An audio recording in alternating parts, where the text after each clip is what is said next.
யாக்கோப்பு எழுதின பொதுவான நிருபம் 5ஆம் அதிகாரம். யாக்கோப்பு 5ஆம் அதிகாரம்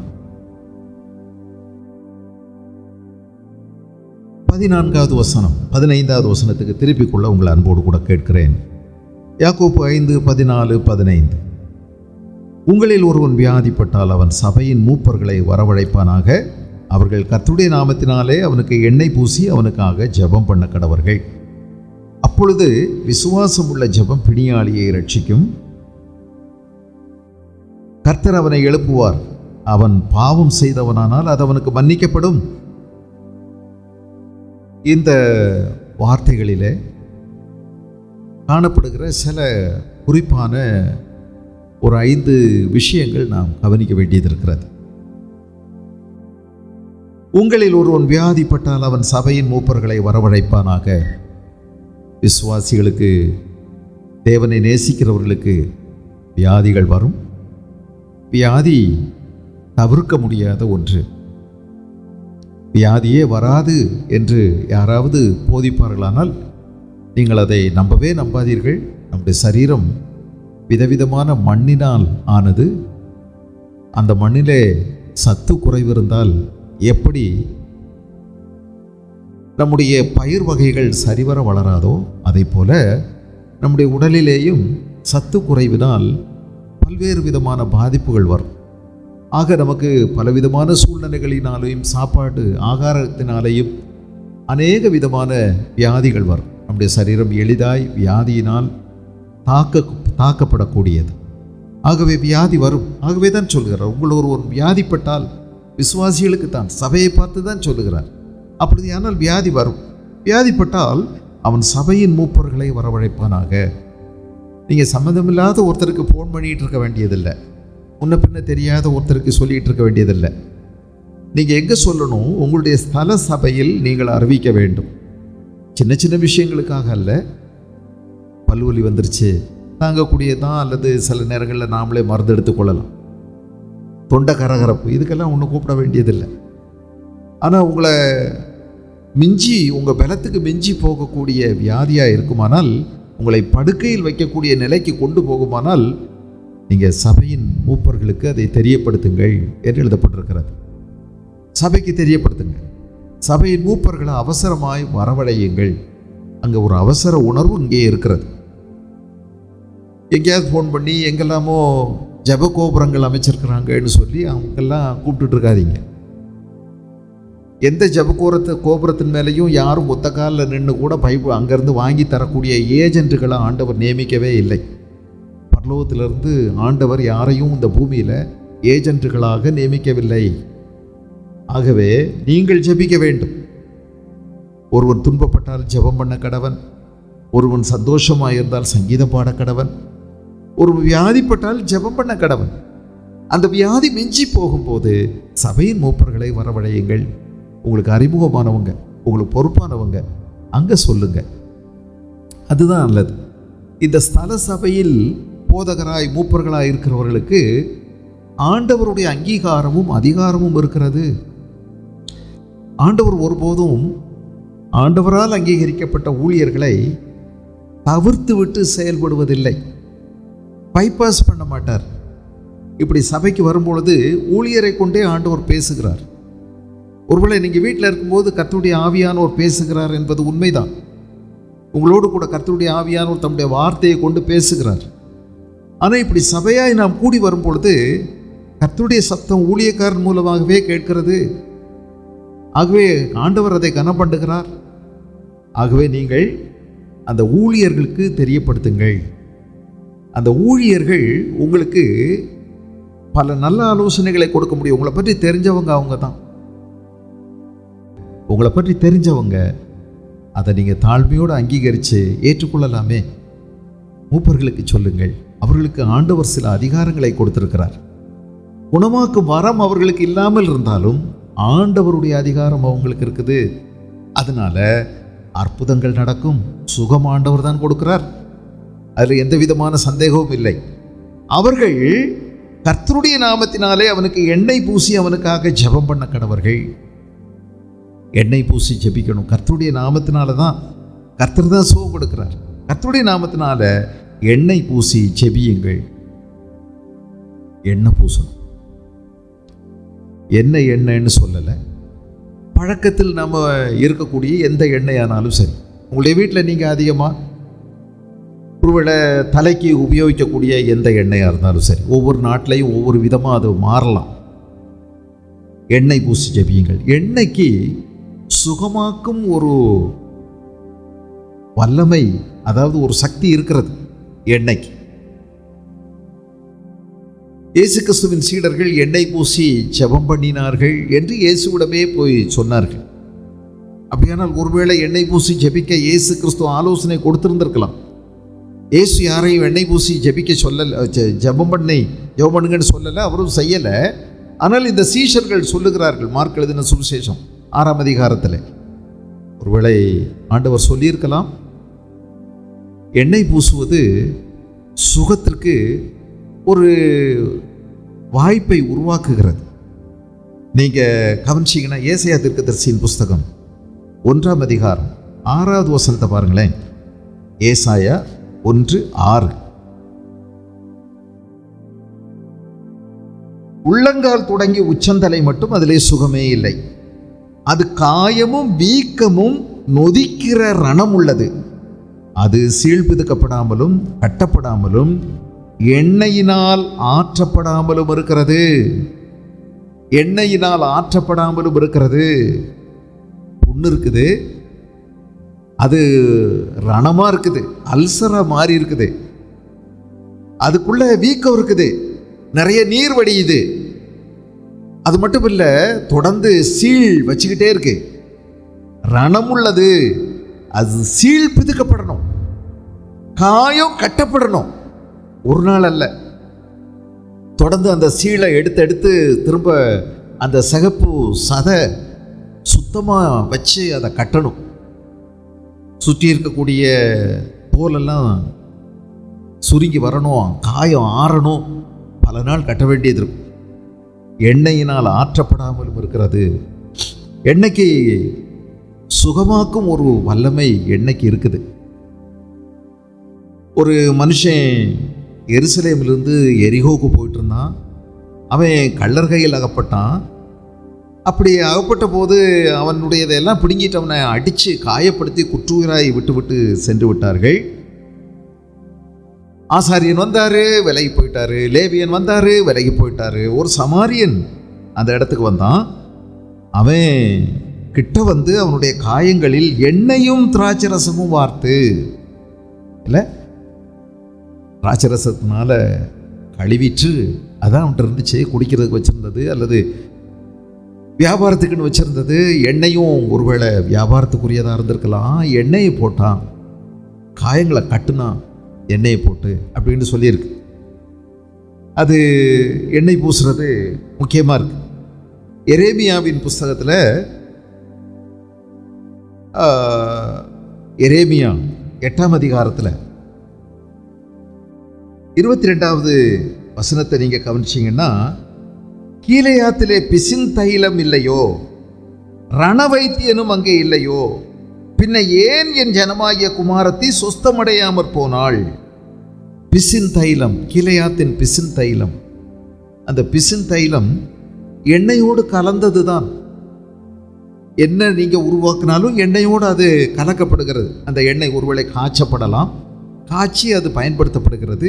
அது தைலமாக, பிசின் தைலமாக மாற்றப்படுகிறது. அதை பூசும்போது சுகம் உண்டாகிறது. ஆண்டவர் நிறைய இயற்கையான மூலிகைகளை நமக்கு வைத்திருக்கிறார். நம்மை சுற்றி இருக்கக்கூடிய நிறைய தாவரங்கள் களைகள் அல்லது குப்பைகள் என்று நாம் பல நேரங்களில் நினச்சிட்றோம். ஆனால் அவைகளுக்குள்ள நிறைய மூலிகை மருந்துகள், மருந்தினுடைய வல்லமை அதில் இருக்கிறது. உங்களுக்கு தெரியும், கீழா நல்லி எவ்வளவு நல்லது. நம்முடைய கணையம் அல்லது நமக்குள்ளே இருக்கக்கூடிய கல்லீரல், மண்ணீரல், இவைகளையெல்லாம் சுகமாக்கக்கூடிய ஒரு வல்லமை அந்த கீழா நல்லிக்கு இருக்கிறது. இன்றைக்கும் நீங்கள் ஒருவேளை எவ்வளவுதான் ஆங்கில வைத்தியம் வந்த பிறகும் நீங்கள் உங்களுடைய ஈரலை எல்லாம் சுத்திகரிப்பதற்கு இது போன்ற மூலிகைகளை சார்ந்திருக்க வேண்டியதாக இருக்கிறது. ஆங்கில வைத்தியத்திலும் கூட லீவ் 52 என்று சொல்லி ஒரு மருந்து இருக்குது, தாவரங்களிலிருந்து எடுக்கிறார்கள். நிறைய ஆங்கில வைத்தியமும் தாவரங்களிலிருந்து எடுத்துக்கொள்ளுகிறார்கள். ஆகவே மருந்து ஆண்டவர் நிறைய வச்சிருக்கிறார் தாவரங்கள். நமக்கு தான் தெரியலை. கேன்சருக்கு கூட சுகமாக்கக்கூடிய நல்ல தாவரங்கள் இருக்கக்கூடும். கொஞ்சம் கொஞ்சமாக நம்ம கண்டுபிடிச்சிக்கிட்டு இருக்கிறோம், நம்ம இன்னும் கண்டுபிடிச்சு முடிக்கலை. அதனால் இவைகளெல்லாம் ஆரோக்கியத்துக்கானவைகளை ஆண்டவர் வைத்திருக்கிறார். இவைகளை பயன்படுத்துவது தவறே இல்லை. நோயாளிக்கு வைத்தியம் தேவை, பிணியாளிக்கு வைத்தியம் தேவையே அன்றி சுகமாக இருக்கிறவர்களுக்கு தேவையில்லைன்னு இயேசுராஜா சொல்கிறாரு. அதனால் வைத்தியத்தை நம்ம எடுக்கிறது தவறில்லை. எண்ணெய் ஒரு குணமாக்கும் சக்தி நிறைந்தது தான், அதை பயன்படுத்துவதனால தவறில்லை.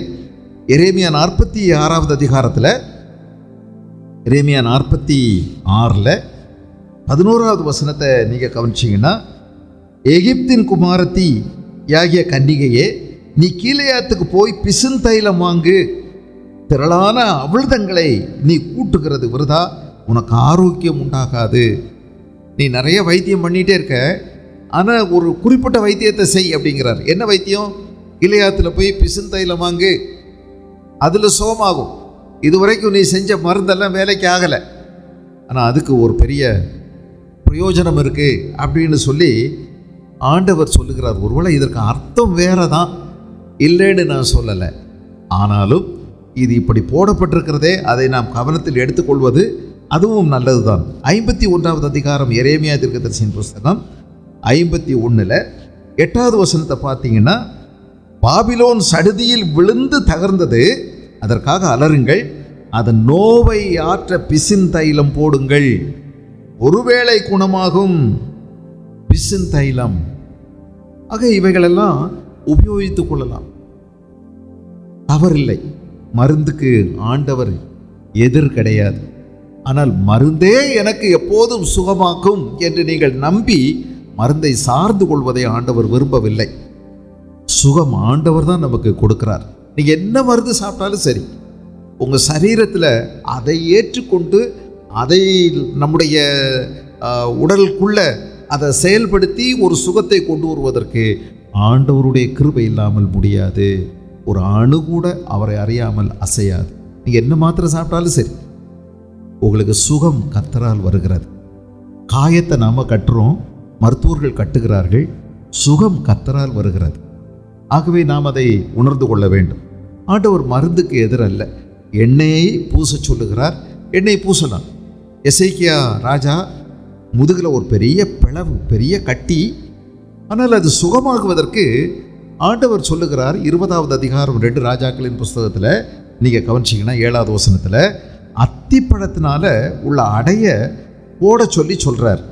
ஏன் ஆண்டவர் தான் 15 வருஷத்தை கூட்டி கொடுத்துட்டாரே, சுகம் கொடுத்தாச்சே, நீ உன் நாட்களோட நான் 15 வருஷத்தை கூட்டிட்டேன், உன் கண்ணீரை கண்டேன், உன் கூப்பிடுதலை கேட்டேன் அப்படின்னு எல்லாம் சொல்கிற ஆண்டவர் அற்புதமாக சுகம் கொடுத்தது உண்மைதான். ஆனாலும் 20வது அதிகாரத்தை நீங்கள் கவனிச்சிங்கன்னா 7வது வசனத்தில், பின்பு ஏசாயா அத்திப்பழத்து அடையை கொண்டு வாருங்கள் என்றான். அதை அவர்கள் கொண்டு வந்து பிளவையின் மேல் பற்று போட்ட போது அவன் பிழைத்தான். இதை சொன்னது யாரு? அந்த எந்த ஏசாயா மூலமாக கர்த்தர் பேசினாரோ அதே ஏசாயா ஒரு மருந்தையும் சொல்றார். அத்திப்பழத்தின் அடை அது போட்ட உடனே அதுக்குள்ள இருந்த அப்படியே எல்லா தண்ணியையும் நீரையும் கோர்த்திருக்கிறது எல்லாத்தையும் அப்படியே உறிஞ்சிருச்சு. அப்படியே அந்த வீக்கம் வற்றிருச்சு, புண்ணு ஆறுது. 3வது நாள்ல முடிஞ்சு போச்சு, எல்லாம் சுகமாயிடுச்சு. அவர் ஆலயத்துக்கு போனார் 3வது நாள் என்று எழுதப்பட்டிருக்கிறது. ஆகவே எண்ணெய் பயன்பாடு செய்யலாம். எண்ணெயை போன்று நீங்கள் பலதையும் பயன்படுத்தவும் செய்யலாம். மருந்துக்கு ஆண்டவர் எதிரில்லை என்பதை நாம் அறிந்து கொள்ள வேண்டும். அடுத்து யாக்கோப்பு இன்னொரு விஷயத்தை சொல்லுகிறார். நீங்கள் ஜெபம் பண்ணுங்கன்னு சொல்கிறார். ஜெபம் பண்ணுங்க. உங்களில் ஒருவன் வியாதிப்பட்டால் அவன் சபையின் மூப்பர்களை வரவழைப்பானாக, அவர்கள் கர்த்தருடைய நாமத்தினாலே அவனுக்கு எண்ணெய் பூசி அவனுக்காக ஜெபம் பண்ண கடவர்கள். நோயாளியும் ஜெபம் பண்ணணும். உங்களுக்கு பிணி வந்துருச்சு, வியாதி வந்துருச்சு, நீங்கள் ஜெபிக்கணும். ஆனால் சில நேரம் உங்களை அதை படுக்கையில் வச்சிருது, பலகீனப்படுத்திடுது. உங்களால் ஆராதனைக்கு கூட முடியலை, அனுதின வேலைகளை நீங்கள் செய்ய முடியலை என்ற சூழ்நிலை வரும் பொழுது உங்களுக்கு ஜெப உதவி அதோ உங்களுடைய ஜெபத்தோடு கூட தேவை, அடுத்தவருடைய ஜெப உதவியும் தேவை. ஆக நீங்கள் என்ன செய்யலாம்? சபையின் மூப்பர்களை வரவழைங்க, சபைக்கு அதை தெரியப்படுத்துங்க. அவர்கள் வந்து ஜெபம் பண்ண கடவர்கள். ஜெபத்தை ஆண்டவர் விரும்புகிறார். ஜெபம் பண்ணக்கூடிய உரிமையை கர்த்தர் நமக்கு கொடுத்திருக்கிறார். we have a right to pray. ஜெபிப்பதற்கு ஒரு உரிமையை உங்களுக்கு ஆண்டவர் கொடுத்திருக்கிறார். சர்வபூமியின் ஆண்டவரை பார்த்து நீங்க மன்றாடலாம், வேண்டுதல் செய்யலாம். ஜெபம் ஒரு பெரிய வாய்ப்பு. prayer is an opportunity to speak to God. தேவனோடு பேசுவதற்கு ஒரு அற்புதமான வாய்ப்பு.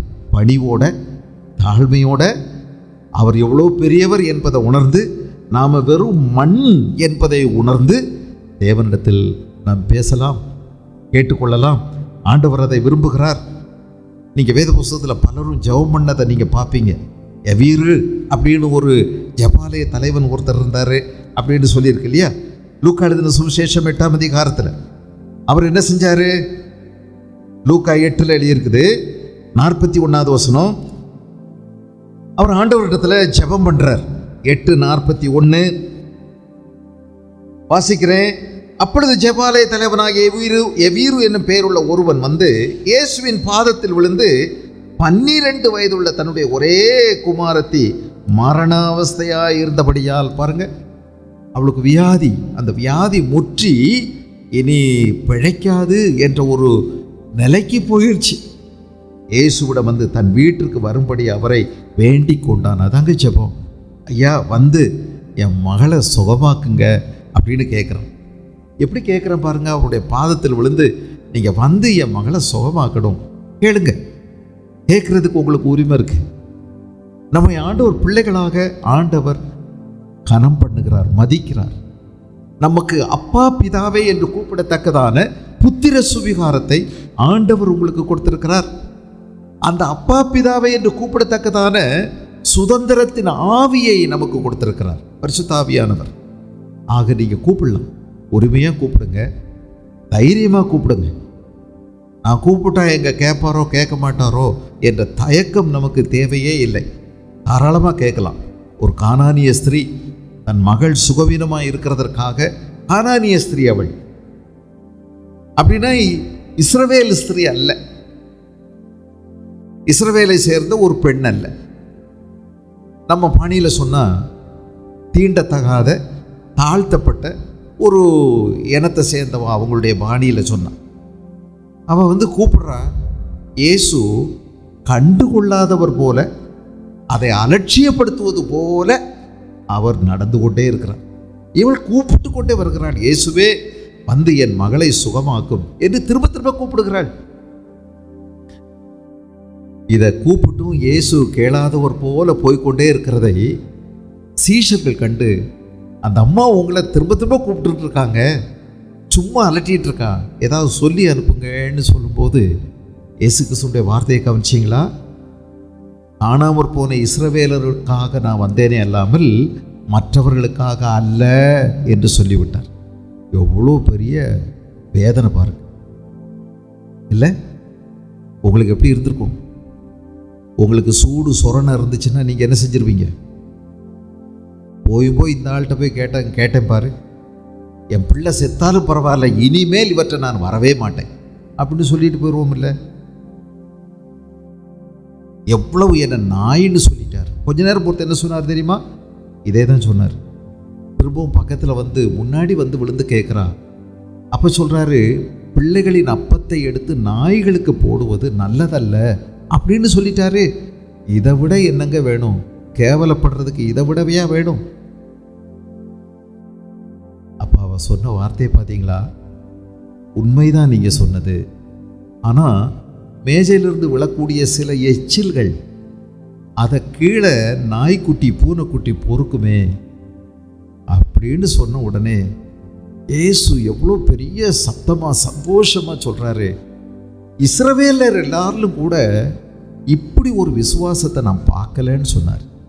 எதுக்காக இயேசுப்பா அலட்சியமாக போனதும், பேசாமல் இருந்ததும், நாய்களுக்கு போடக்கூடாதுன்னு சொன்னதும் எதுக்காக? இவளுக்குள் இருந்த இந்த விசுவாசத்தை உலகுக்கு பறைசாற்ற வேண்டும். கூட வரக்கூடிய 12 பேர் சீடர்கள் இருக்காங்க பாருங்க. இவங்களில் எள்ளளவு கூட அந்த விசுவாசம் இல்லை. அவங்களுக்கு இவளுக்குள் இருக்கக்கூடிய இந்த விசுவாசம். முன்ன பின்ன பைபிள் காலேஜில் படிக்கலைங்க. இவங்க 3 பேரும், இவங்க 12 பேரும் 3.5 வருஷமாக படிக்கிறாங்க இயேசுநாதருடைய பைபிள் காலேஜில். ஆனால் இவங்களுக்கு இல்லாத ஒரு விசுவாசம். அவள் படிக்காமலே பாஸ் பண்ணுறா. கொஞ்சம் தான் கேட்டிருக்கா எங்கேயோ இயேசுவை பற்றி. இயேசுவிடம் போகக்கூடிய உரிமையை பார்த்தீங்களா? எல்லாருக்கும் இருக்கு. நீங்கள் கேட்கணும். நான் கூப்பிட்டா எப்படி கேட்பாரு? அதனால ஃபோன் பண்ணி இயேசு அழைக்கிறாரு கூப்பிடலாமா, இயேசு விடுவிக்கிறாரு கூப்பிடலாமா, இயேசு வருகிறாரு கூப்பிடலாமா, இயேசு பேசுகிறாரு கூப்பிடலாமா? இதையெல்லாம் விட்டுருங்க. நீங்கள் பிள்ளைகள். ஊழியக்காரங்க கூட வேலைக்காரங்க தாங்க. நீங்க முழு உரிமை பெற்ற பிள்ளைகள்.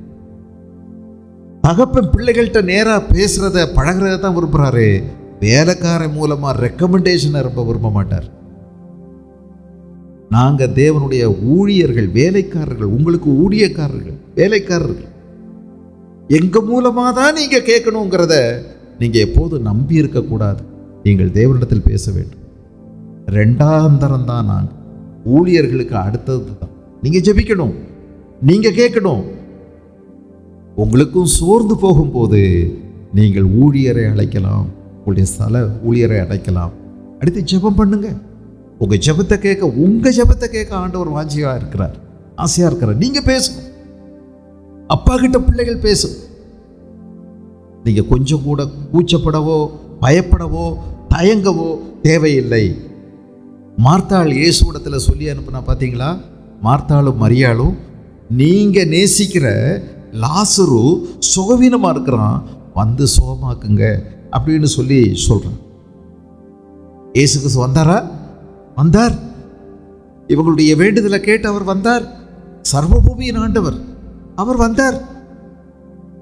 அவர் கண்ணீர் விட்டார் என்று எழுதப்பட்டிருக்கிறது. இயேசு கண்ணீர் விட்டார். லாசருடைய கல்லறைக்கு முன்பதாக சென்று கண்ணீர் விட்டு அழுதார்.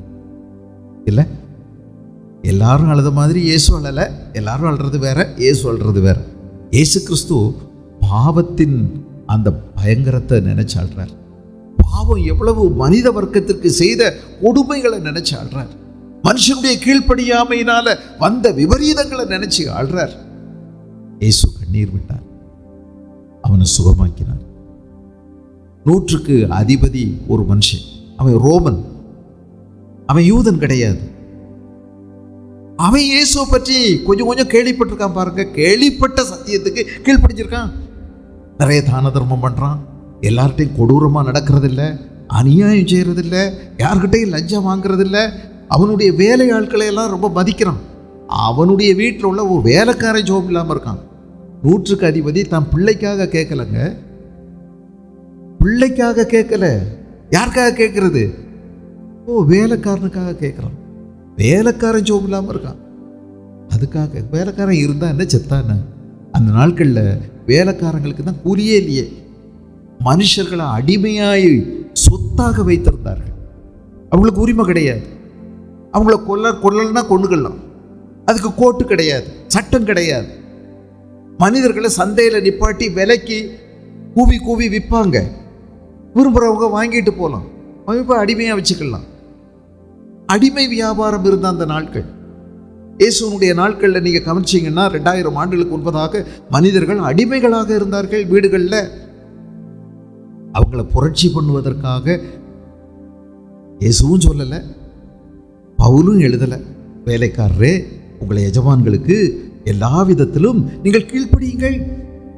கீழ்ப்படிதல்னால தேவனுடைய போதனையை நீங்க அலங்கரிச்சுக்கணும்னு சொல்றார்.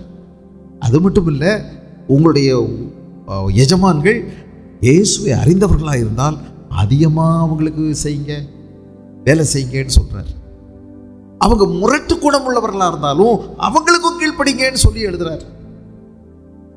அடிமையா நீ அழைக்கப்பட்ட அந்த நிலையில இருந்து ஆண்டவரை மகிமைப்படுத்து. சுயாதீனமா இருந்தா அந்த நிலையில இருந்து மகிமைப்படுத்து. புரட்சி செய்ய சொல்லவில்லை. அந்த காலத்துல பாருங்க, இவன் தன்னுடைய வேலைக்காரனுக்காக இயேசுவிடத்துல சொல்லி அனுப்புறான். இயேசு வர்றாரு. ஒரு வேலைக்காரன் சோமில்லாம இருக்கிறான்னு சொல்லி ஒரு 100க்கு அதிபதி அவன் யூதன் அல்ல, இஸ்ரவேலன் அல்ல, அவன் ஒரு ரோமன், பிரஜாதியான மனுஷன். அவனுடைய பேச்சை கேட்டு இயேசு வருகிறார். வர்ற வழியில் இவன் எதிர் ஓடி போய் என்ன செஞ்சான் பார்த்தீங்களா? ஐயோ, நீங்கள் என் வீட்டுக்கு வர்றதுக்கு நான் எந்த அளவும் பாத்திரன் அல்ல, நான் அதிகாரத்தை கீழ்ப்பட்டவனாக இருந்தும் ஒருவனை வா என்றால் வருகிறான், ஒருவனை போய் என்றால் போகிறான், இதை செய் என்று நான் ஆணையிட்டால் அவன் செய்கிறான். நீங்கள் என் வீட்டுக்கு இப்போ வர வேண்டாம், ஒரு வார்த்தை சொன்னால் போதும், உங்கள் வார்த்தைக்கு அதிகாரம் இருக்கிறது. என்ன அற்புதம் பாருங்க! இஸ்ரவேலர்களுக்கு கூட இப்படியெல்லாம் இல்லைங்க. ஆனால் கொஞ்சம் கொஞ்சம் அறகுறையாக கேள்விப்பட்டவங்க எவ்வளவு அற்புதமாக இயேசுவின் பேரில் உள்ள விசுவாசத்தை வெளிப்படுத்துகிறாங்க. உங்களுக்கு கேட்க உரிமை இருக்குது. இயேசு கிறிஸ்துவ வேலைக்காரனாக இருந்தாலும் வர்றார். பர்த்திமேயுன்னு ஒரு குருடை எரிகோவனுடைய வழியில் நிறைய கூட்டமாக போயிட்டு இருக்குது. வழியில் உட்காந்து பிச்சை கேட்குறான். அப்போ என்ன இன்னைக்கு தடபுடலாக பெரிய சந்தடியாக இருக்குதுன்னு கேட்குறான். நசரேயனாகிய இயேசு போகிறார். அப்படின்னு கேட்ட உடனே, இயேசுவே தாவீதின் குமாரனே எனக்கு இறங்கும் அப்படின்னு சொல்லி கூச்சல் போட்டான். பேசாதடா, உருட்டு போயில, திருட்டு போயில. ஐயா எவ்வளோ பிஸியாக இருக்காரு, ஒன்னெல்லாம் பார்க்க முடியுமா? பிச்சைக்கார பேர் எல்லாம் பேசுனாங்க. இவன் என்ன செஞ்சான் தெரியுமா? இதை கேட்டு அதிகமாய் திரும்ப திரும்ப கூச்சலிட்டான். இயேசு நின்று அவன் பக்கமாய் திரும்பி, எவன் பிச்சைக்கார பயலைன்னு சொன்னானோ அவனே விட்டு கூப்பிட்டு வர சொன்னாரோ நம்ம தெரியல, கூப்பிட்டு வர சொல்லிட்டாரு. அற்புதமான ஒரு வேதவசனம் அங்கே இருக்கு. அவன் தன் மேலங்கியை எரிந்து விட்டு இயேசுவிடம் வந்தான். ஆற்றம் பிடிச்ச ஒரு மேலங்கி. அவன் குருடை, அவனுக்கு யாருங்க துவைச்சு கொடுப்பா? எவ்வளோ நாளாக மூடுறது அதான், எல்லாம் அதான், தேய்ச்சிக்கிறதுக்கு எல்லாத்துக்கும் அதான், டவலும் அதான், எல்லாமே அதான். மேலங்கியை எரிந்து விட்டு இயேசுவிடம் வந்தான். இயேசு அவன்கிட்ட கேட்டார், என்ன செய்யணும் நான் உனக்குன்னு கேட்டார். பாருங்க, இயேசு கிறிஸ்து ஜெபத்தை கேட்கிறவர். ஆக நீங்க ஜெபம் பண்ண வேண்டும். ஒரு குஷ்டரோகி இயேசுவிடத்தில் வந்தான். நீங்க உனக்கு நான் என்னப்பா செய்யணும் அப்படின்னு சொல்லி கேட்கிறார். நீங்க கவனிச்சிங்கன்னா மத்தேயு எழுதின சுவிசேஷம் 8ஆம் அதிகாரம், மத்தேயு 8. அவர் மலையிலிருந்து இறங்கின போது திரளான ஜனங்கள் அவருக்கு பின் சென்றார்கள். அப்பொழுது குஷ்டரோகி ஒருவன் வந்து அவரை பணிந்து, ஆண்டவரே, உமக்கு சித்தமானால் என்னை சுத்தமாக்க உம்மாலாகும். வேண்டிக் கொள்ளலாமா? வேண்டிக் கொள்ளலாம். நீங்களும் நானும் ஆண்டவர்கிட்ட ஜெபிக்கிறது ஒரு பெரிய வாய்ப்பு இருக்கிறது. அந்த வாய்ப்பை பயன்படுத்துங்க.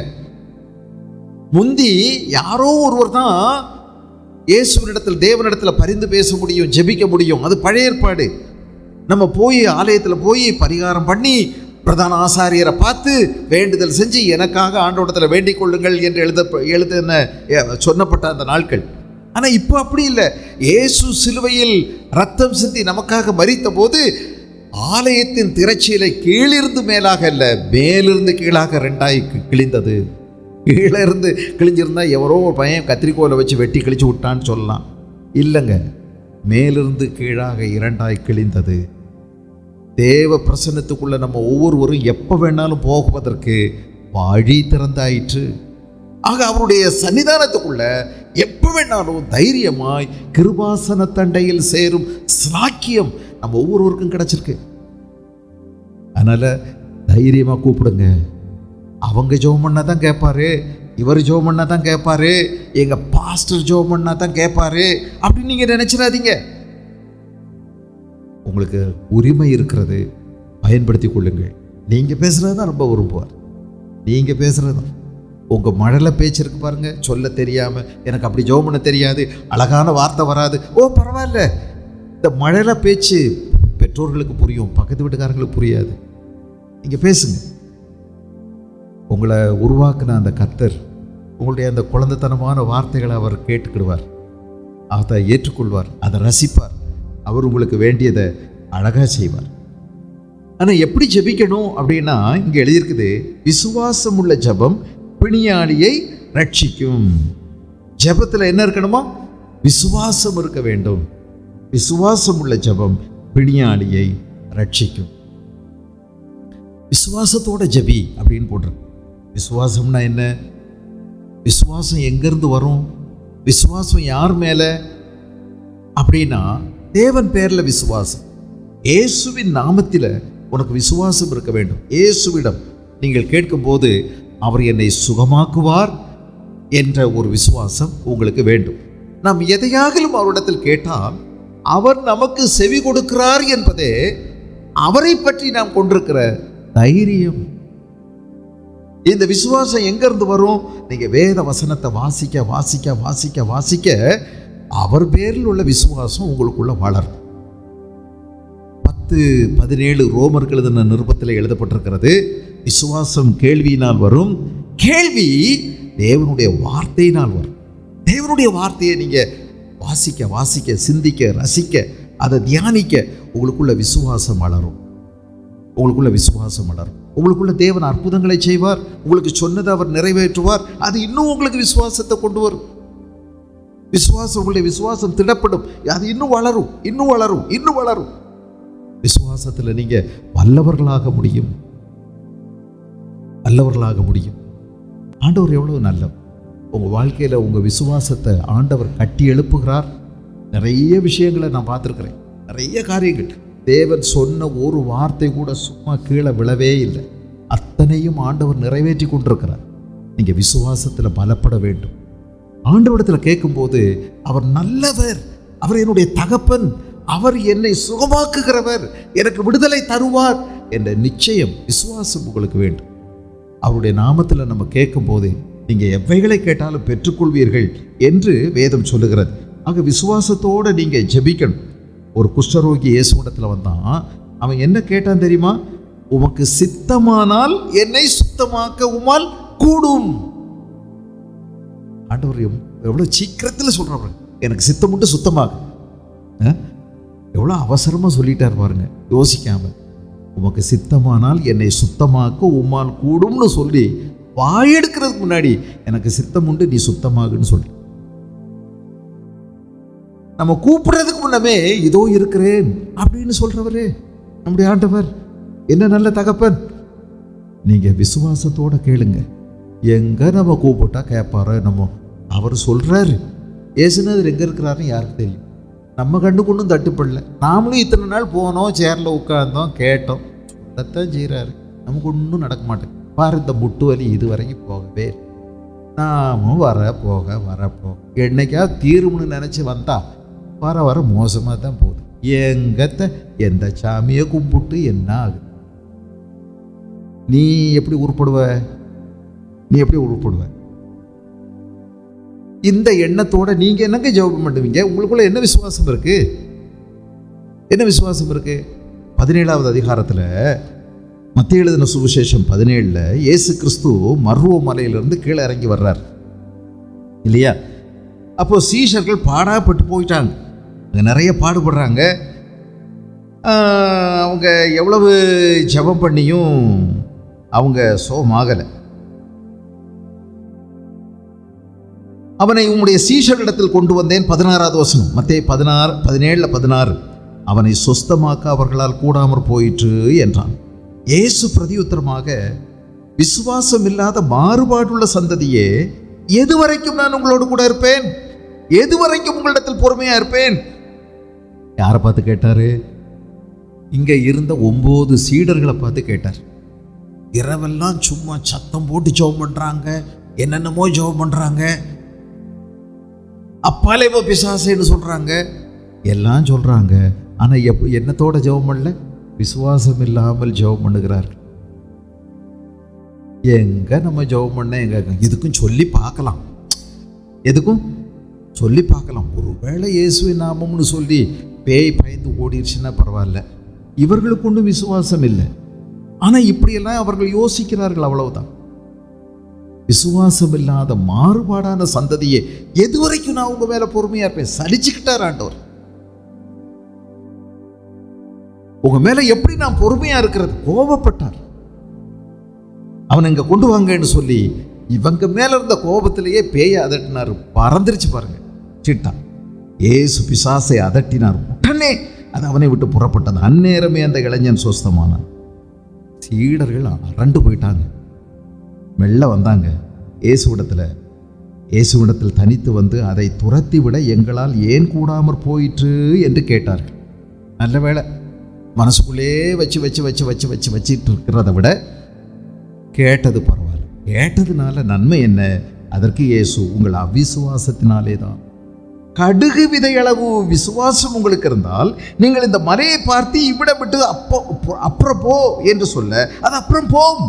உங்களால் கூடாத காரியம் ஒன்றும் இராது என்று உங்களுக்கு மெய்யாகவே உங்களுக்கு சொல்லுகிறேன்.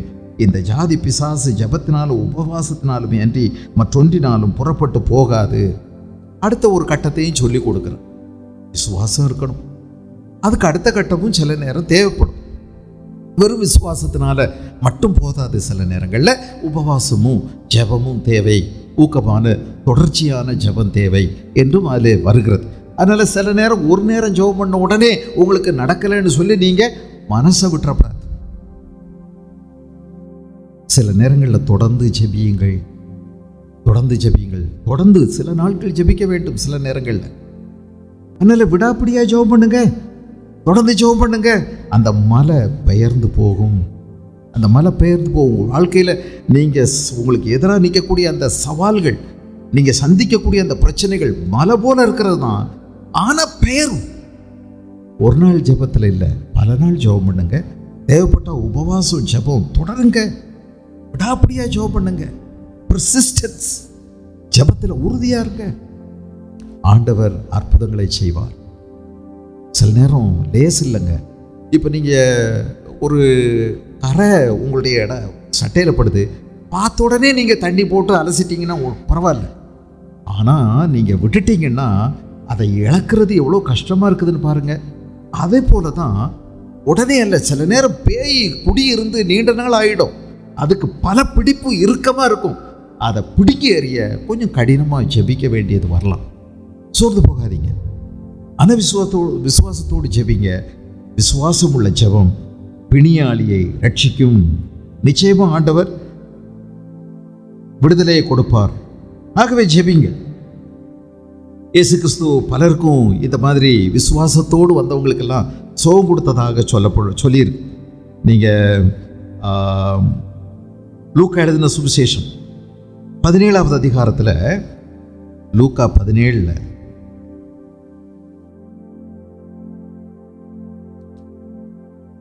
19வது வசனம், 17:19, அவனை நோக்கி நீ எழுந்து போ, உன் விசுவாசம் உன்னை ரட்சித்தது அப்படின்னு சொல்றார். யாரு? ஒரு 10 குஷ்டரோகிகள் இயேசுவிடத்தில் வந்தாங்க. 10 குஷ்டரோகிகளில் ஒருத்தன் மட்டும் சமாரியன். சமாரியன்னா இந்த இஸ்ரவேல் ஜனங்கள் தாழ்த்தப்பட்ட ஜாதி, தீண்டப்படாத ஜாதி அப்படின்னு ஒதுக்கி வச்சவன். அதான் சமாரியன். சமாரியன்னா இஸ்ரவேலர்களில் கலப்பினத்தோடு சேர்ந்தவங்க. அவங்கள சமாரியர்கள்னு சொல்லுவாங்க. அந்த நாட்களில் அவங்களோட ஒட்டு உறவு வைக்க மாட்டாங்க, ஆராதனையில் அவங்கள விட மாட்டாங்க. அவங்க வேற தாழ்த்தப்பட்டவங்க அப்படின்னு வச்சுருந்தாங்க. இயேசுனுடைய நாட்களில் அதெல்லாம் நிறைய வெளிப்படுது.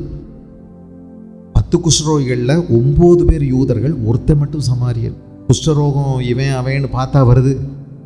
வியாதி எல்லாவனுக்கு தான் வந்துடுது. உயர்ந்தவன் தாழ்ந்தவன் எல்லாம் பார்க்காது, யாருக்கு வேணாலும் வந்துடும். இதில் 9 பேர் நீங்கள் போய் உங்கள் கிராமத்தில் இருக்கக்கூடிய ஆராதனை ஸ்தலத்தில் போய் ஆசாரியனுக்கு காண்பீங்க. அவன் சொல்கிற சுத்திகரிப்பு முறைமைகளை செஞ்சு அவன் உங்களை சரின்னு சொல்லி அங்கீகாரம் பண்ணி உங்களுக்கு அறிவிப்பு கொடுத்தோடனே நீங்கள் வீடுகளுக்கு போகலான்னு சொல்லிட்டார். இவனை ஓடுறானுங்க பாருங்க. 10 பேரும் ஓடிட்டு இருக்கும்போதே சுகம் கிடச்சிருச்சுங்க. ஓடிட்டு இருக்கும்போது சுகம் கிடைச்சது. சொன்ன உடனே சுகம் கிடைக்கல, போக போக சுகம் கிடைக்கிது. இப்படி சுகம் கிடைச்ச உடனே அவங்க 9 பேர் ஓடியே போயிட்டாங்க. ஒருத்தன் பாதி வழியிலே திரும்பி வர்றான். வந்து இயேசுவிடத்தில் ரொம்ப நன்றி சொல்ல வர்றான். இப்போ அவர் கேட்குறாரு, சுகம் பெற்றவர்கள் 10 பேர், 9 பேர் எங்கே? நன்றி சொல்கிறதுக்கு இந்த சமாரியன் மட்டும்தானா அப்படின்னு கேட்குறாரு. ஏன் சமாரியன்னு சொல்கிறாருன்னா, அவர்களால் தாழ்த்தப்பட்டவன், ஒதுக்கப்பட்டவன்னு சொன்னவன் எவ்வளோ உயர்ந்திருக்கிறான் பாருங்க. ஆண்டவருடைய பார்வையில் எவ்வளோ உயர்வாக நடந்து கொள்ளுகிறான். அவங்க தான் தாழ்த்தப்பட்டவங்க, இவன் தான் உயர்த்தப்பட்டவன். இப்போ அவன்கிட்ட ஒரு வார்த்தை சொல்கிறாரு, உன் விசுவாசம் உன்னை ரட்சித்தது. நீ போ, நீ எழுந்து போ, உன் விசுவாசம் உன்னை ரட்சித்தது. இவனுக்கு மட்டும் டபுள் சுகம்ங்க, ரெட்டிப்பான சுகம் இவனுக்கு. மற்றவங்களுக்கெல்லாம் சிங்கிள் ஹீலிங், ஆனால் இவனுக்கு டபுள் ஹீலிங். எப்படி?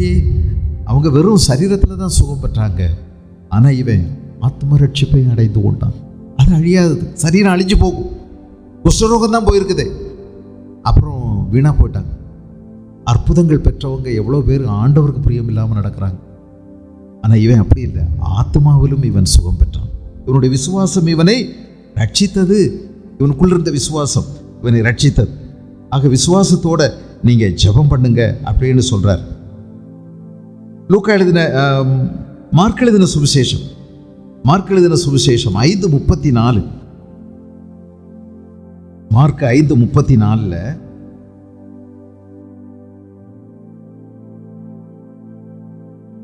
ஒரு 12 வருஷம் பெரும்பாடு உள்ள ஸ்திரீ, அவளையும் ஆண்டவர் பார்த்து, அவளுக்கு 12 வருஷமா உதரப்போக்கு, நிறைய வைத்தியர்கிட்ட போய் நிறைய பணத்தை இழந்துட்டா, சுகமாகலை.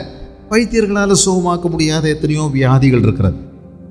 அதனால் அவங்க ஒரு திருப்திக்கு, ஒரு அளவுக்கு பிறகு உங்கள் திருப்திக்கு ஏதாவது செஞ்சுக்கிட்டு இருக்க தான் முடியும். அவங்களால சுகம் கொடுக்க முடியாது இல்லையா, சுகமாக்க முடியாத அநேக வியாதிகள். நமக்கு அதுக்கு மருந்து கிடையாது. என்ன செய்கிறது? இவளுக்குள்ள ஒரு விசுவாசம் வருகிறது. கேள்விப்பட்ட அளவில் இயேசுவினுடைய வஸ்திரத்தின் ஓரத்தை தொட்டால் போதும். ஆண்கள் பக்கத்தில் வரக்கூடாது, ஏன்னா உதரப்போக்கு இருக்குது. உதரப்போக்கு இருக்கிறவங்க தீட்டாக எண்ணப்பட்டார்கள், அவங்க ஒதுங்கி இருக்கணும் மற்றவங்களை விட்டு. ஆனால் இவா ரொம்ப பயப்படுறா. அதனால் கூட்டத்தில் நம்ம போகக்கூடாது, ஆண்கள் பக்கத்தில் போகக்கூடாது. என்ற போதிலும் இயேசுவினுடைய வஸ்திரத்தின், நான் இயேசுவை தொட போகிறதில்ல, அவருடைய வஸ்திரத்தின் ஓரத்தை தொட்டாகலும் எனக்கு சுகம் கிடைக்கும் அப்படின்னு அவளுக்கு ஒரு விசுவாசம். பாருங்க எவ்வளோ அருமையான விசுவாசம். இயேசுவை தொடாட்டி கூட இயேசுவினுடைய வஸ்திரத்தின் தொங்கலை, ஒருவேளை அவருடைய சால்வையினுடைய தொங்கல், அதனால எப்படி வந்தா தெரியுமா? யாருக்கும் தெரியாம குனிஞ்சி கூட்டத்துக்குள்ள 4 காலில் நாய் மாதிரி உள்ளுக்குள்ள கிடந்து அப்படியே இயேசுனுடைய வஸ்திரத்தின் தொங்கலை குனிஞ்சி கடந்து போடுறான். அவன் நினைக்கிற யாருக்கும் தெரியாது அப்படின்னு, ஏன்னா வஸ்திரத்தின் ஓரத்தை தான் தொட்டிருக்கா. உடனே அவளுக்கு சுகம் கிடைச்சது. உடனே இயேசுவினுடைய சரீரத்திலிருந்து வல்லமை புறப்பட்டதை அவர் அறிஞ்சிருந்தார். அப்போ திருப்பி கேட்குறாரு, யாரோ என்ன தொட்டாங்கன்னு. எல்லாரும் சிரிக்கிறாங்க. இவ்வளோ பேர் கூட்டமாக நின்று இடிச்சுக்கிட்டும் உரசிக்கிட்டும் தள்ளிக்கிட்டும் முண்டிக்கிட்டும் போகும்போது என்னை தொட்டது யாருன்னு கேட்குறீங்களே, வேடிக்கையா இல்லையான்னு இயேசுநாதர்கிட்ட பேசுகிறாங்க. இயேசு கிறிஸ்து சொல்கிறாரு, தேவையோடு ஒருத்தர் என்னை தொட்டது எனக்கு. யாருன்னு கேட்டு விடவே இல்லை, கேட்க சொல்கிற வரைக்கும் விடலை. அப்புறம் அவளா பயந்து நடுங்கி வந்து முன்னால் விழுந்து சொல்கிறான். அப்போ இயேசு கிறிஸ்து என்ன சொன்னார் பாருங்க, அங்கே ஒரு வார்த்தை. தன்னிடத்தில் சம்பவித்ததை அறிந்த அந்த ஸ்திரீயானவள் பயந்து நடுங்கி, 33வது வசனம் மார்க் 5:33, அவர் முன்பாக வந்து விழுந்து உண்மையெல்லாம் அவருக்கு சொன்னாள். அவர் அவளை பார்த்து, மகளே, ஒரு விசுவாசம் உன்னை ரட்சித்தது, நீ சமாதானத்தோட போய் உன் வேதனை நீங்கி நீ சுகமாயிரு என்றார். என்ன அற்புதமான வார்த்தைகள். இயேசு கிறிஸ்து நீங்க பெற்ற சுகத்தை நீங்களே வச்சுக்கணும்னு, யாருக்கும் தெரியாம மறைச்சு வச்சுக்கணும்னு விரும்பல. இதை தேவனை மகிமைப்படுத்துவதற்காக அவளுக்குள்ள ஒரு தைரியத்தையும் தெம்பையும் துணிச்சலையும் எல்லாரையும் சந்திக்கக்கூடிய ஒரு ஆற்றலையும் அவளுக்கு அருளணும்னு நினைச்சு அவளை முன்னாடி கொண்டு வந்து சாட்சியா நிறுத்துறார். அவன் இனி ஓயவே மாட்டான், சொல்றத ஓய மாட்டான். எனக்கு இயேசு சுகம் கொடுத்தார் என்று நிச்சயமா சொல்லுவான். அதை ஆண்டவர் சொல்றார். அது மாதிரி பர்திலேமேயு குருடன்கிட்டையும் என்ன சொன்னார் தெரியுமா? ஓ விசுவாசம் உன்னை ரட்சித்தது அப்படின்னு சொன்னார். என்ன விசுவாசம்? நான் கூப்பிட்டா இயேசு கேட்பார் அப்படிங்கிறது தாங்க விசுவாசம். அந்த விசுவாசம் உன்னை ரட்சித்தது அப்படின்னு சொல்றார். நல்ல நம்ம கவனிக்கணும். இயேசு கிறிஸ்து சீஷர்கள்ட்ட ஒரு நாள் எருசலேமுக்கு போகும்போது ஒரு மரத்தில் அவர் பசியோடு இருக்கிறார். காலையில் டிஃபன் இல்லை போல இருக்குது. மார்த்தாள் மரியாள் வீட்டில் சாப்பாடு செய்யலை, ஒன்றும் கொடுக்கறதுக்கு இல்லை. இயேசு கிறிஸ்து புறப்பட்டு போகிறாரு, பசியாக இருக்கிறாரு. ஒரு அத்திமரத்தை பார்க்குறாரு. இந்த இஸ்ரேல் நாட்டில் அத்திப்பழம் அவங்களுடைய முக்கியமான சாப்பாடு. அத்திப்பழம், திராட்சை பழம், ஒலிவ மரம், இதுதான் முக்கியமானது. அது அவங்க வாழ்க்கையை விட்டு பிரிக்கவே முடியாது. நல்ல பெரிய பெரிய இலைகளாக இருக்குது, நல்ல வால்பேரி மாதிரி பெரிய காயாக இருக்குது, நீளமாக நல்ல வால்பேரி மாதிரி. நம்ம பார்க்குற காட்டத்தி மரம் இல்லை, நல்ல பெருசாக இருக்குது. ஆனால் இது ஒரு காட்டத்தி மரம் தான். அவர் பார்த்தாரு, இந்த அத்தி மரத்தில் அத்தி பூ பூத்தார் போலன்னு ஒரு பழமொழி சொல்லுவாங்க, கேட்டிருப்பீங்க. அத்தி பூவை பார்க்க முடியாது, ஆனால் துளிர் விடும்போதே காயும் சேர்ந்து வரும். அதான் அத்தி மரத்தில் உள்ள ஒரு விசேஷம். அத்தி மரம் எப்போல்லாம் துளிர் விடுதோ அப்போ காயும் சேர்ந்து வந்துடும். அப்போது நிறைய இலை இருந்துச்சுன்னா புதுசாக நிறைய காய் இருக்குன்னு அர்த்தம். இப்போ இயேசு கிறிஸ்து தூரத்தில் பார்க்குறாரு, நல்லா அழகாக செழிப்பாக இருக்குது புது இலைகளோட. அப்போது இயேசு கிறிஸ்து நினைக்கிறாரு அதில் நிறைய பழம் இருக்கும் அப்படின்னு சொல்லி ஆசையாக சாப்பிட போகிறாரு. அங்கே போனால் இலை மட்டும்தான் இருக்குது, ஒரு பழமே இல்லை. பெரிய ஏமாற்றம். இது எப்போவுமே இயற்கைக்கு மாறாக இருக்குது. இப்படி இருந்ததே கிடையாது. இப்படி மற்றவங்களை ஏமாற்றுது அது. இயேசு கிறிஸ்து சொன்னார், நீ வேரோடு பட்டுப்போன்னு சொல்லிட்டாரு. அப்போவே அது பட்டுருச்சு. சாயங்காலம் வர்றாங்க, வேரோட பட்டு போயிருக்கு முழுசா. என்னமோ கொடிய பல மாதம் வெயில் அடித்து விழுந்து காய்ச்சி ஒன்றுமெல்லாம் சுக்கா காய்ச்ச ஒரு மரமாகி கிடக்குது. இது என்ன இவ்வளோ ஆச்சரியப்படுறாங்க, இவ்வளோ சீக்கிரத்தில் பட்டு போச்சேன்னு.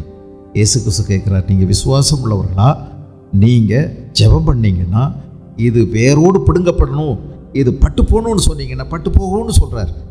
உங்கள் ஆவிக்குரிய ஜீவியத்திலையும் சில நேரம் கனியற்ற அந்தகார கிரியைகள் நிறையா இருக்கும். அது கனி இல்லாத அந்தகார கிரியைகள். சில காரியங்களில் நீங்கள் பிடிபட்டு கிடப்பீங்க, அதனால பிரயோஜனம் இல்லை. ஒரு குடியின் ஆவி, புகையில போடுற ஆவி, பொடி போடுற ஆவி, பலவிதமான பொறாமையின் ஆவி, துரிச்சையின் ஆவி, பல அடிமைத்தனத்துக்குள்ளே நீங்கள் இருப்பீங்க. கனியற்ற அந்தகார கிரியைகள் வேரோடு பட்டு போகணும்னு நீ ஆசையோடு ஜெபம் பண்ணா அன்னைக்கே பழம். உனக்கே ஆசை இருக்காது. ஆண்டவர் எப்போது விடுதலை கொடுத்தா கொடுக்கட்டும், உனக்குள்ளேயும் ஒரு நப்பாசை இருக்குது, கொஞ்சம் கொஞ்சமாக விட்டுறேன், விட்டுருவேன். என்னைக்கு விடுவேன்? நீ உனக்குள்ள இந்த ஆசை இருக்கிற வரைக்கும் உன்னை விட்டு பிடுங்கவே முடியாது. ஆனால் நீ விசுவாசத்தோட ஆண்டவரை நான் துக்கப்படுத்துகிறேனே, இது என்ன ஆண்டவரை வேதனைப்படுத்த வைக்குதே, எனக்கு இது வேண்டான்னு சொல்லி நீ ஆண்டவர்கிட்ட கேட்டுப்பாரு. அது வேரோடு பட்டு போகும். என்ன அடிமைத்தனமாக இருந்தாலும் சரி, பரிசுத்தத்தில் ஆண்டவர் வைராக்கியம் உள்ளவராக இருக்கிறார். நீ ஜெபம் பண்ண அப்பமே விழுந்துரும்.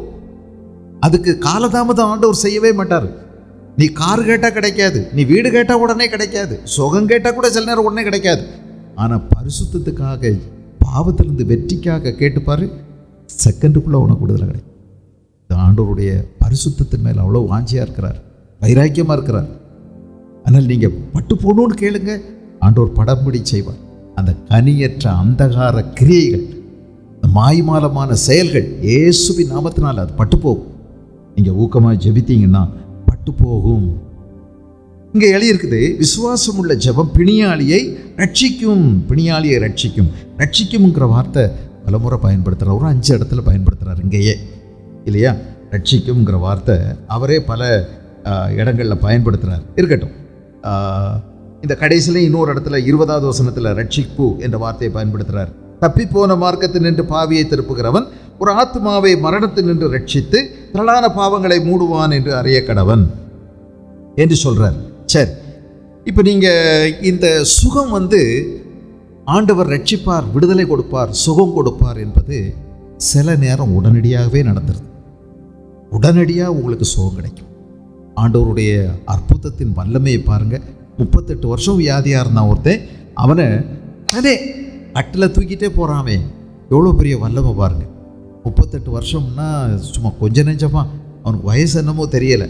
38 வருஷம் வியாதியாக இருந்தவன் எப்படியும் ஒருவேளை 50 வயசுக்காரனாக இருக்கலாம், 60 வயசுக்காரனாக இருக்கலாம். 38 வருஷம் படுக்க எப்படிங்க எழும்ப முடியும்? கால் கையில் நிற்காதே.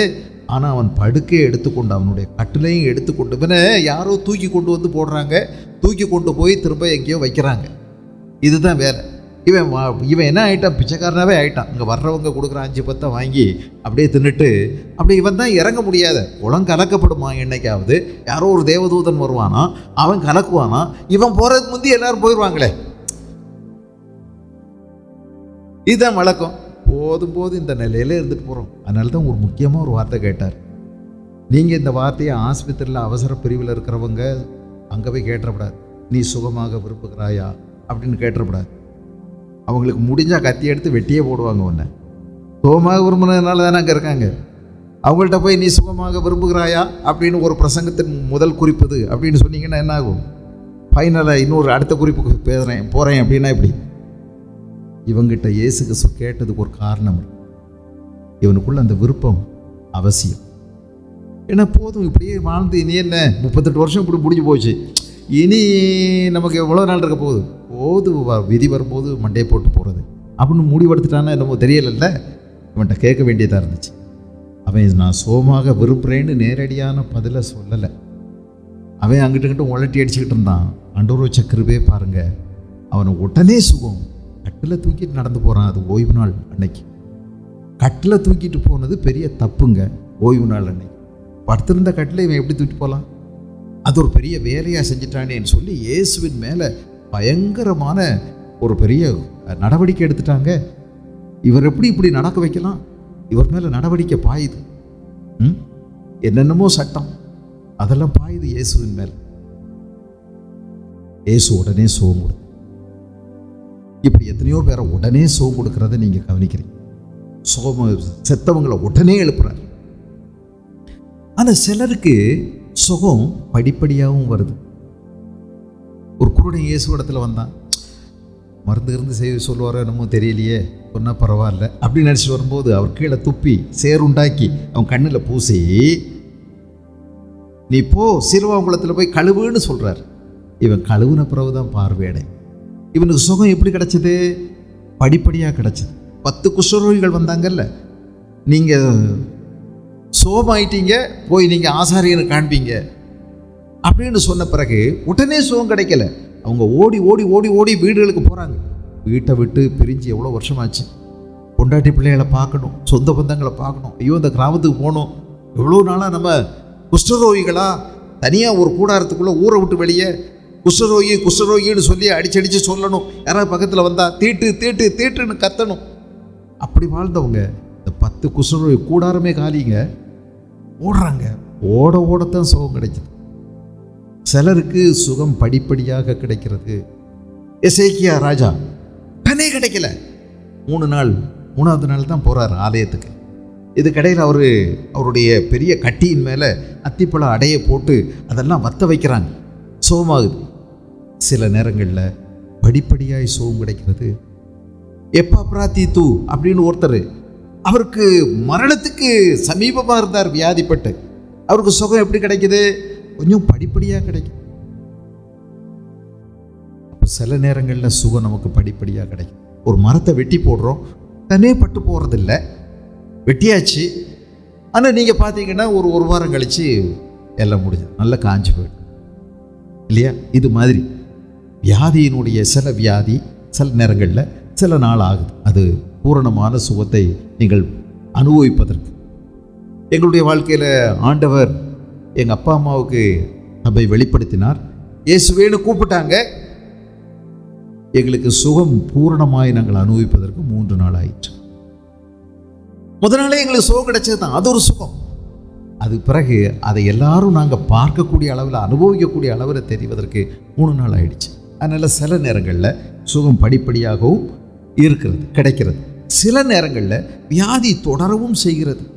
நம்ம ஜெபம் பண்ணோம், விசுவாசத்தோட ஜெபம் பண்ணோம், ஊக்கமாக ஜெபம் பண்ணோம், உபவாசித்து ஜெபம் பண்ணோம். ஆனாலும் என்ன செய்யணும் தெரியுமா? ஆண்டவரே, என்னுடைய சித்தம் அல்ல உம்முடைய சித்தப்படி ஆக கடவது என்று நம்மை ஆண்டவருக்கு என்ன செய்திட வேண்டும்? சமர்ப்பித்து விட வேண்டும்.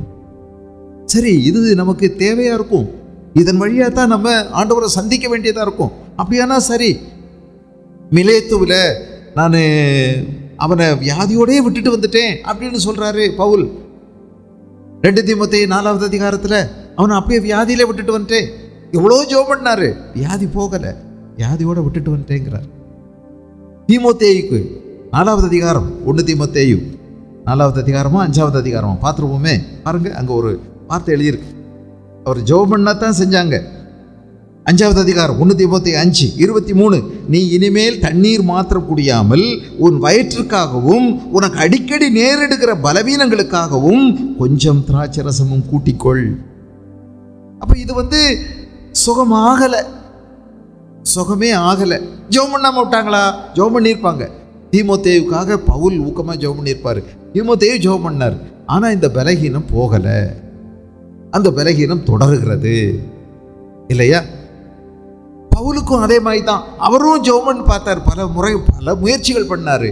ஆனால் ஆண்டவர் சொல்லிட்டார், 3 முறை ஜெபம் பண்ணேன். அதுக்காக விசேஷமாக உபவாசம் இருந்து வேலையெல்லாம் விட்டுட்டு, ஆண்டவரே இதிலிருந்து இந்த பலகீனத்திலிருந்து எனக்கு விடுதலை தாங்கன்னு கேட்டேன். 3ஆவது தடவை தான் பதில் வந்துச்சு. என்ன பதில்? உனக்கு சுகம் இல்லை, வியாதி தொடரட்டும், என் கிருபை உனக்கு போதும். சுகத்தை விட என் கிருபை தான் உனக்கு முக்கியம், ஆண்டவரின் கிருபை போதும்ட்டார். ஆக கிருபை கிடைக்கிறது. தேவன் இப்படி அனுமதித்தால் தேவனுடைய ஊழியர்களுக்கு அவருடைய ஊழியத்திற்கு எந்த விதமான தடையும் இருக்காது. இந்த வியாதி அவர்களை தடுத்து விட முடியாது. தேவனுடைய திட்டத்தை வியாதியின் நடுவிலேயும் தேவ திட்டம் நிறைவேறுகிறது. நீங்க இதை மாதிரி தான் நிறைவேற பார்க்கலாம். ஏபி கார்மைக்கல் அம்மையார் 18 வருஷம் விழுந்தவங்க, அந்த இடுப்பு எலும்பு ஒடிஞ்ச பிறகு அவங்க 18 வருஷம் வியாதியாக படுக்கையில் தான் இருக்காங்க. ஆனால் அவருடைய ஊழியத்தில் எந்த விதமான தடையும் இருந்ததில்லை. ஆண்டவர் அநேகரை இவ்விதமாய் பலகீனங்களின் நடுவிலே நடத்தி கொண்டே போகிறார். டிஜிஎஸ் தினகரன் என்று ஒருவர் ஆண்டவர் வல்லமையாக பயன்படுத்தினார். அவர் செய்த எல்லாவற்றையும் நான் ஏற்றுக்கொள்ள மாட்டேன், அவர் பேசின எல்லாவற்றையும் நான் அங்கீகரிக்கலை. ஆனால் அவர் ஆண்டவர் பயன்படுத்தின ஒரு கருவிதான். ஆண்டவருடைய மனதுருக்கம் அவர் மூலமாக அற்புதமாக வெளிப்பட்டது. ஆண்டவருடைய ஒரு குணாதிசயம் இருக்கு பாருங்க, அந்த மனதுருக்கம். அது அவரில் நல்லாவே பார்க்க முடிஞ்சதுங்க. இப்போ எலியாவை எடுத்துக்கிட்டிங்கன்னா ஆண்டவருடைய பரிசுத்தம், ஆண்டவருடைய அந்த பரிசுத்த வைராக்கியம் அது அங்கே தெரியுது, நீங்கள் அதை பார்க்க முடியும். ஆனால் அதுபோல அல்ல, இங்கே தேவனுடைய மனதுருக்கம் அற்புதமாக இருக்கு. இந்த தேவனுடைய மனதுருக்கம் அவர் மூலமாக வெளிப்படுத்து இன்றைக்கு வரைக்கும் அவருடைய செய்திகள் அநேகருக்கு பிரயோஜனமாக இருக்கு. இவர் ஜெபம் பண்ணி அநேகர் சுகமானாங்க. ஆனால் அவருக்கு ஒரு கால் சூம்பியே தான் இருந்துச்சு. அவருக்கு ஒரு கால் சூம்புன கால். மேடையிலேருந்து ஏறணும் இறங்கணும்னாலும் இன்னொருத்தருடைய உதவி இல்லாமல் அவரால் போக முடியாது. ஒருவேளை சிலர் கேட்டிருப்பாங்க, 1000 பேருக்கு ஜெபம் பண்ணுறான், ஆனால் இவனுக்கு இப்படியே இருக்கே. எஸ், ஆண்டவர் அதை வச்சிருக்கார். அது வேணும், அது தேவை. அது ஊழியத்தை தடை பண்ணார், ஊழியத்தை தடுக்கிறதில்ல. உங்களுக்கும் தேவ திட்டத்தில் அதை ஆண்டவர் விட்டு விட்டால், நீங்கள் ஜெபம் பண்ணீங்க, உபவாசம் இருந்தீங்க, எல்லாம் கேட்டீங்க, சக்கரை வியாதி போகலை அப்படின்னா நொந்துக்கிடாதீங்க. நொந்து நூலாகி நூடுல்ஸ் ஆகிறாதீங்க. சரிதானா? நல்லா இருங்க, சந்தோஷமாக இருங்க.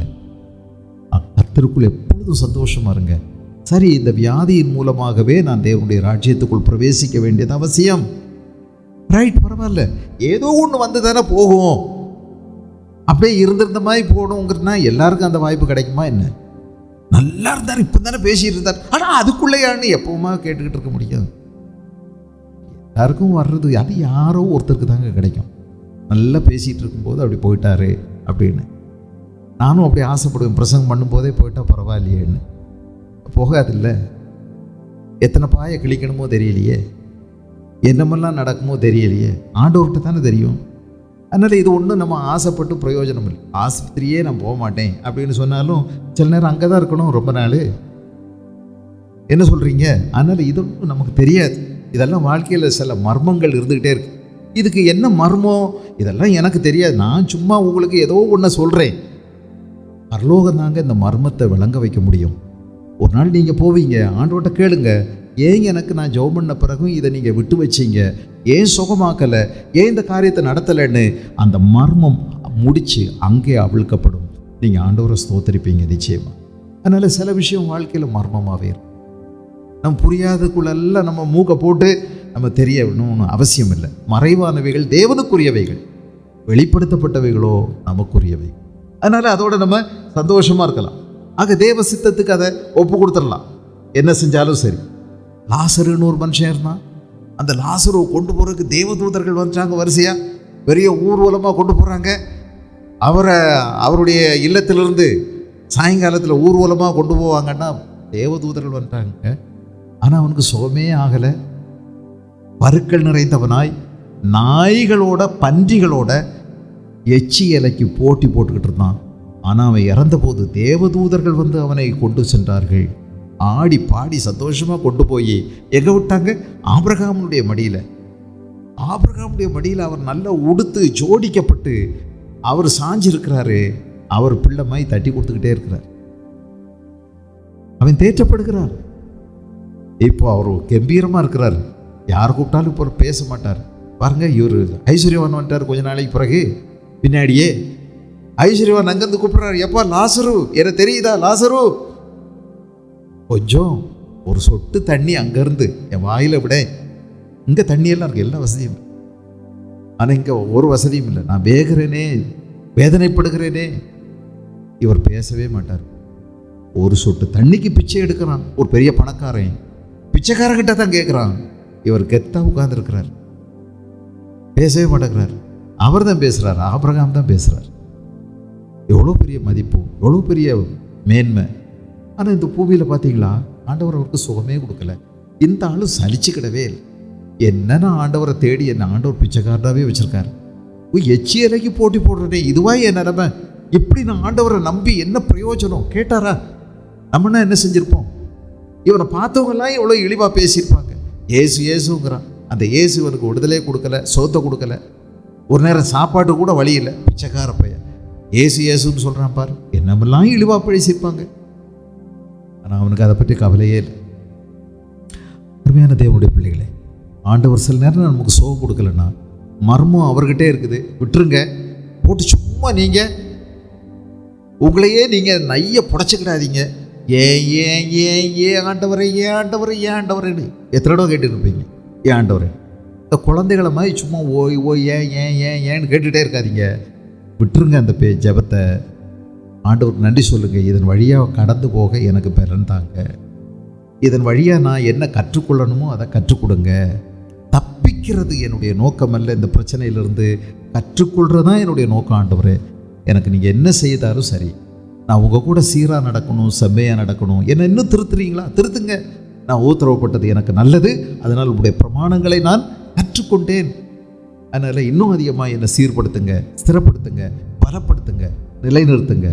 உங்கள் சந்நிதியில் என்னை மாசற்றவனா என்னை நிறுத்த நீர் வல்லமை உள்ளவர். அதனால் உங்கள் கையில் என்னை ஒப்பு கொடுக்குறேன்னு சொல்லி சமூலமாக சம்பூர்ணமாக அவருடைய கையில் நீங்கள் ஒப்பு கொடுத்துருங்க.